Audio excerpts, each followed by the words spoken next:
বাংলাদেশের মানচিত্র নিয়ে বিতর্কিত মন্তব্য করেছেন ভারতের উত্তর পূর্বাঞ্চলীয় রাজ্য আসামের মুখ্যমন্ত্রী হিমন্ত বিশ্ব শর্মা। সামাজিক মাধ্যমে বাংলাদেশের মানচিত্রের ছবি পোস্ট করে তিনি বলেন, বাংলাদেশের নিজস্ব দুটি চিকেন নেক রয়েছে, যেগুলো ভারতের চেয়ে আরও অনেক বেশি ঝুঁকিপূর্ণ।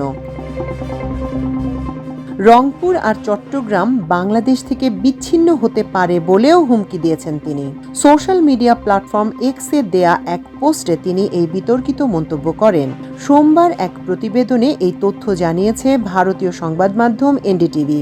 সংবাদ মাধ্যমটি বলছে, আসামের মুখ্যমন্ত্রী হিমন্ত বিশ্ব শর্মা রোববার বাংলাদেশের উদ্দেশ্যে কড়া বক্তব্য দিয়েছেন। তিনি বলেন, যারা ভারতের চিকেন নেক করিডোর নিয়ে বারবার হুমকি দেন, তাদের মনে রাখা উচিত বাংলাদেশের নিজস্ব দুটি চিকেন নেক রয়েছে, যেগুলো আরও বেশি ঝুঁকিপূর্ণ। তিনি দাবি করেন, আমি শুধু ভৌগোলিক বাস্তবতা তুলে ধরছি, যেগুলো অনেকে ভুলে যেতে পারেন।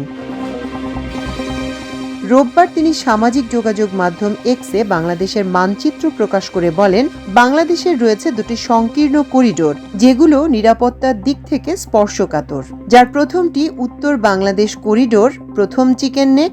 এই করিডোরটি ৮০ কিলোমিটার দীর্ঘ।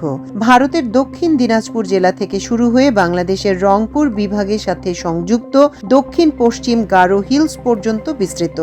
আসামের মুখ্যমন্ত্রী হিমন্ত বিশ্ব শর্মার দাবি, এই পথ বাধাগ্রস্ত হলে বাংলাদেশের রংপুর বিভাগ পুরোপুরি বিচ্ছিন্ন হয়ে পড়বে।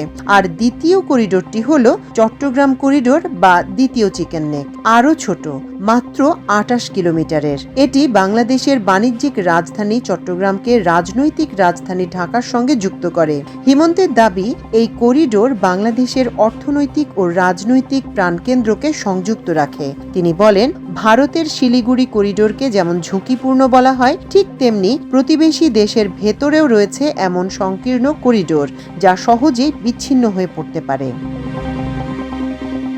মূলত ভারতের শিলিগুড়ি করিডোরকেই বলা হয় চিকেন নেক। এটি মাত্র ২০ কিলোমিটার প্রশস্ত এবং পশ্চিমবঙ্গের শিলিগুড়িতে অবস্থিত।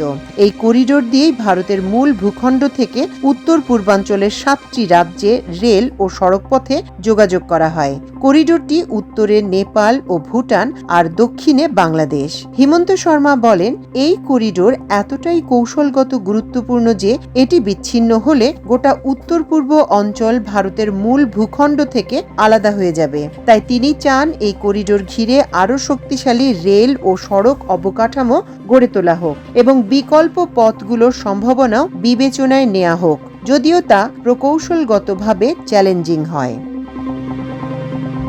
মাল্টিমিডিয়া ডেস্ক, আমার দেশ।